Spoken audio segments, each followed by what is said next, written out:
السلام علیکم۔ آج آپ کو لگ رہا ہو کہ میں اس وقت کراچی کے ایک مشہور آرگیف ایریا ہال پر بالکل بیٹھ ہو سکتا۔ میں نے بھی سوچا کہ گرمی سے تھکا ہوا تو ان سس باغوں کے نیچے جا کر اپنی پشتون کمیونٹی کے لیے ایک اصلاح کر سکوں، اور جتنا ممکن ہو سکا میں اپنی قوم کے لیے ضرور کوشش کرتا رہوں گا۔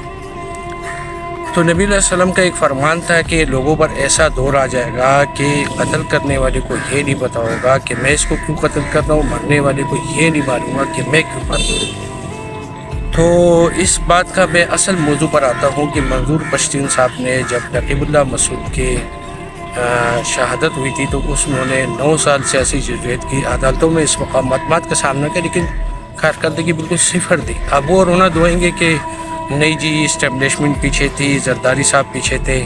تو عدالتوں میں چلتے ہیں، ثبوت اور بنیادوں پہ کام ہوتا ہے، چاہے جس طرح بھی ہو۔ آپ کو پولیٹیکل میں آپ نے ایک مزاحمتی سیاسی تحریک کا جب آغاز کیا تو مظلوم کے خلاف، تو آپ کے آہستہ آہستہ جو وہ پوائنٹ آف ویو ہے وہ ریاست پاکستان کے خلاف بغاوت ہوتے ہوئے نظر آ رہے ہیں۔ بس شرط ہے کہ آپ کو یہ چاہیے تھا کہ حکومت ریاست پاکستان میں اب اپنی جماعت کے لوگوں کو پارلیمان اور ایوان میں نمائندگی بھیج کر ایک مزاحمتی قوت کو اب اسمبلیوں میں بھیج کر بہتر آواز پشتون کمیونٹی، مظلوم کمیونٹی کے لیے آپ آواز بلند کر سکتے ہیں۔ لیکن فساد کی آپ نے ایک بنیاد رکھتی۔ 11 اکتوبر کو آپ نے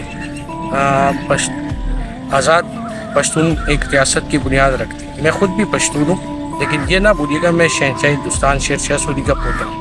لیکن ہوگا یہ ہے کہ جب آپ بغاوت کی روگردانی کی وجہ سے آپ یہ سیاسی تحریک کو مزاحمت دیں گے تو پھر اس سے ہوگا کیا کہ ریاست پاکستان فوج کے ذریعے آپریشن کرے گی، اس سے آپ کو مزاحمت کو تقویت ملے گی، لوگوں میں آپ باقاعدہ پروپیگنڈا کر سکیں گے کہ پھر آپ کو ایک پروپیگنڈا کرنے کا موقع مل جائے گا کہ ریاست پاکستان جو ہے فوج کے ذریعے آپریشن کر کے پختون قوم کا استحال کر رہی ہے، اور آپ کو ایک پروپیگنڈے کے لیے جواز مل جائے گا، کیونکہ آپ کی سیاست کے لیے تو بس خون اور لاش اور سیاست نہیں چاہیے، اور جو آپ اس کرتے ہوئے نظر آتے ہیں۔ تو ہونا تو یہ چاہیے تھا کہ آپ ایک مظلوم کے حقوق کی حفاظت کرتے نظر آتا ہے، لیکن مسئلہ یہ کہ مظلوم کی قوم کی لمحاؤں کی بیٹوں کی حفاظت کرتے نظر آتا ہے۔ لیکن لگتا ہے ایسا ہے کہ آپ نے ایک جس چیز کے فساد کی بنیاد رکھ دی تو اس سے پشتون کمیونٹی میں ایک اشتعال پھیلے گا، اور اس اشتعال کے سبب پشتون کمیونٹی کا قتل عام ہوتا رہے گا۔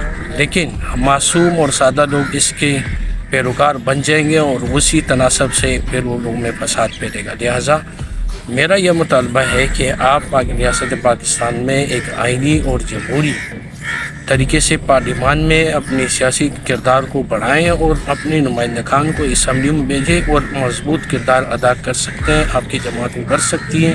لیکن تھوڑا سے طریقہ کار کو آپ کو تبدیل کرنا تھا۔ جس خون کے خلاف آپ نکلے تھے، آج اسی خون میں پشتون کمیونٹی کو آپ ڈبونے جا رہے ہیں۔ اگر آپ کو یہ ویڈیو اچھی لگی ہے تو لائک کریں، شیئر کریں۔ اوکے۔